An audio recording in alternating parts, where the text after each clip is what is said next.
नमस्कार साथियों, स्वागत है अपने इस YouTube channel math with study में। दोस्तों, आज हम क्लास 10th का क्वेश्चन लेकर आए हैं जो प्रश्नावली 3.3 का है।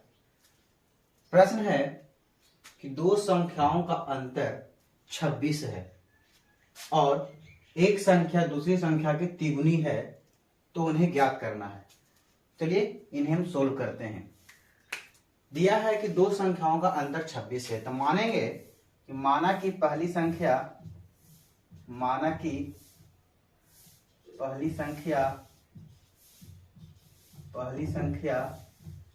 Equal to x। क्या मानेंगे? x। पहली संख्या x मानेंगे तो दूसरी संख्या क्या होगा? दूसरी संख्या हो जाएगा y। दूसरी संख्या y, यानी कि दोनों संख्याओं का अंतर। तो प्रश्न में क्या बोला है? तो प्रश्न से या प्रश्नानुसार कि दोनों संख्याओं का अंतर 26 यानी कि x माइनस y का अंतर जो है जो 26 दिया हुआ है, समीकरण 1 मान लेंगे। उसके बाद दिया हुआ है कि पहली संख्या दूसरी की 3 गुनी है, यानी कि पहली संख्या जो है दूसरी की 3 गुनी है। पहली संख्या दूसरी की 3 गुनी है, यानी 3 गुनी इसको बोल रहा है, लेकिन 3 गुनी इसको नहीं करके हम 3 गुनी y को करेंगे। क्यों करेंगे? क्योंकि हम बीच में बराबर दे रहे हैं, तो बीच में बराबर देंगे। 3 गुनी x को नहीं करके हम y को 3 गुनी करेंगे। इसको मान लेंगे समीकरण 2। अब इसको हम कोई विधि से हल कर सकते हैं, प्रतिस्थापन से करिए। प्रतिस्थापन से हल कर देते हैं या विलोपन से भी कर सकते हैं। चलिए हम प्रतिस्थापन से करते हैं। प्रतिस्थापन से आसान है। क्यों आसान है? क्योंकि x का मान इसमें निकला हुआ। x का मान हम धर देंगे समीकरण 1 में, तो लिख लेंगे, यहाँ लिखेंगे x का मान समीकरण 1 में रखने पर चलिए रखते हैं। समीकरण 1 को उठाइएगा, लिखिएगा x minus y equal to 26 है। x का मान है 3y minus y equal to 26। यहाँ 3y में से y घटेगा तो हो जाएगा 2y बराबर 26। y का मान आ जाएगा 26/2, यानी कटेगा तो 13 बार में। y का मान आ जाएगा यहाँ 13। y का मान कितना आ गया? 13। y का मान आ गया 13, तो y का मान हम किस में रख देंगे? y का मान किसी में रख दीजिए। अब तो इसमें रखिएगा तो x का मान आएगा, या तो इसमें रखिएगा तो x का मान आएगा। देखिए आप सबसे आसान किस में उसमें रखना है, तो हम देखिए समीकरण 2 में रखना आसान है। तो रखेंगे y का मान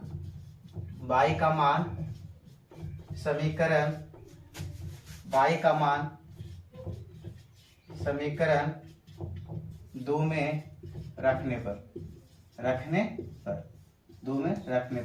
तो ध्यान दे रखिएगा x बराबर 3y। हम समीकरण 2 कितना है? x बराबर 3y। तो y का मान कितना आया? 13, यानी कि x बराबर 13 गुना y का मान 3। x बराबर कितना आ गया? 13 39। अतः हम कह सकते हैं कि लिखिएगा अतः पहली संख्या क्या माने थे? पहली संख्या x इक्वल टू 39। क्या माने थे? पहली संख्या x माने थे। x इक्वल टू क्या आ गया? 39 आ गया। अब दूसरी संख्या क्या आया? दूसरी संख्या आ गया y इक्वल टू 13। ये आपका आंसर हुआ। इस तरह से आप बनाइएगा। चलिए इसके नेक्स्ट क्वेश्चन देखेंगे।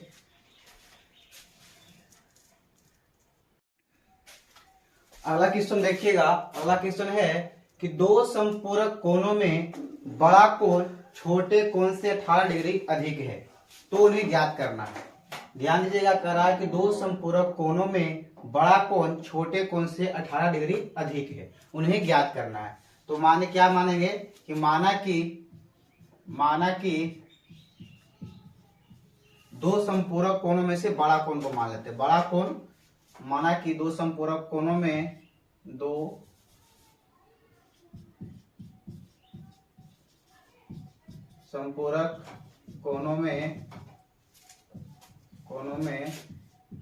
बड़ा कोण इक्वल टू x।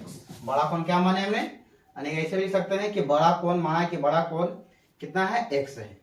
तो माना कि इसमें देखिए है कि बड़े कोण छोटे कोण से 18 डिग्री अधिक है, यानी कि इसका कहने का मतलब है कि बड़ा कोण है जो छोटे से 18 डिग्री अधिक है, यानी कि अधिक या कम के मतलब होता है अधिक या कम का मतलब होता है अंतर। क्या होता है? अंतर। तो बड़ा कोण माने x, तो छोटा कोण क्या मानेंगे? तो छोटा कोण हो जाएगा, छोटा कोण हो जाएगा क्या? छोटा कोण हो जाएगा, छोटा कोण हो जाएगा आपका इक्वल टू 22 डिग्री, यानी कि x डिग्री और 22 डिग्री। ध्यान दीजिएगा, प्रश्न में बोल रहा है कि अधिक या कम का मतलब, यानी कि बड़ा कोण छोटे से 18 डिग्री अधिक है, यानी अधिक या कम का मतलब अंतर। x minus y equal to दिया हुआ 18 डिग्री।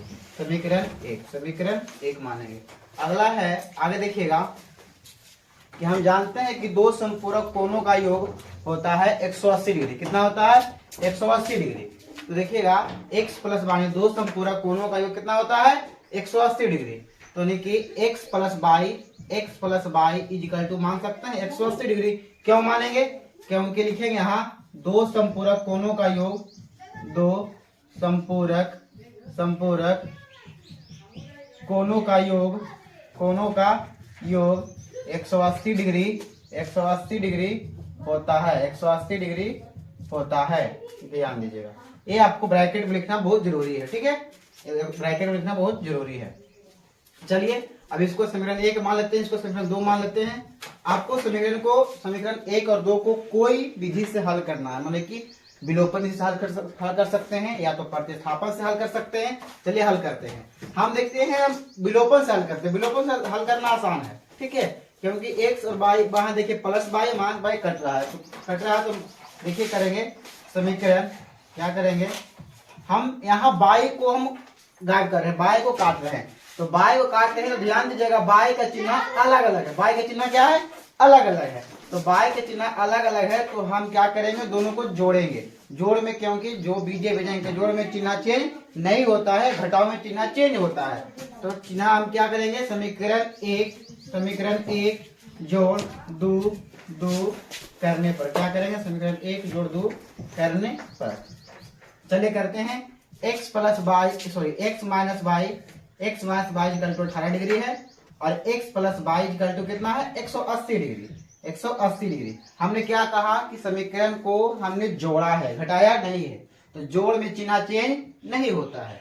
तो देखिए y कट रहा, प्लस वाई माइनस वाई खत्म हो गया, x हो गया 2x इक्वल टू, जोड़ेंगे तो हो जाएगा 8 9 1 198, यानी x बराबर क्या करेंगे? 198 बटा 2, इसको काटेंगे तो 9 दूनी 18, 2 चौका 8, दोनों 18 99 डिग्री हो जाएगा। कितना हो जाएगा? 99 डिग्री, यानी कि x का मान कितना आएगा? 99 डिग्री। कितना आया? 99 डिग्री। अब x का मान समीकरण किसी में दे दीजिएगा। हम चलिए यहाँ लिखते हैं x का मान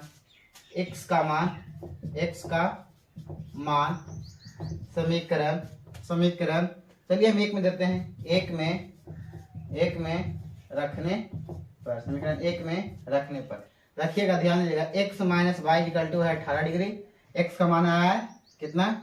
99 है। 99 minus y equal to 18 degree. ध्यान दीजिएगा हम सॉल्व कैसे करेंगे? 18 को हम इधर ले आएंगे तो हो जाएगा माइनस में, 22 उधर भेज हो जाएगा प्लस में। देखिएगा 99 माइनस 18 इक्वल टू हो जाएगा 22। अब 99 में से 18 घटाना है, तो 9 में से 8 गया तो क्या बचा? 1, और 9 में से 1 गया तो बचेगा क्या? 8। 81 डिग्री बराबर 22, यानी कि आ गया y इक्वल टू कितना डिग्री आ गया? 81 डिग्री। y इक्वल टू आ गया 81 डिग्री। कितना आया? 81 डिग्री। अतः हम कह सकते हैं कि बड़ा कोण को हमने x माना है, तो बड़ा कोण को आया 99, और छोटा कोण को माना y, तो y इक्वल टू कितना माना आया? 81। यहाँ लास्ट में लिख दीजिएगा अतः करके, अतः बड़ा कोण x इक्वल टू 99, और छोटा कोण y इक्वल टू 81। ये आपका आंसर आया। ये बिहार बोर्ड में आपको हर साल कभी कभी पूछता है कि आपको 2 नंबर में सवाल पूछेगा। इससे पहले बताए थे जो भी, और ये भी बताया जो भी, 2 नंबर का सवाल पूछेगा। ठीक है, चलिए।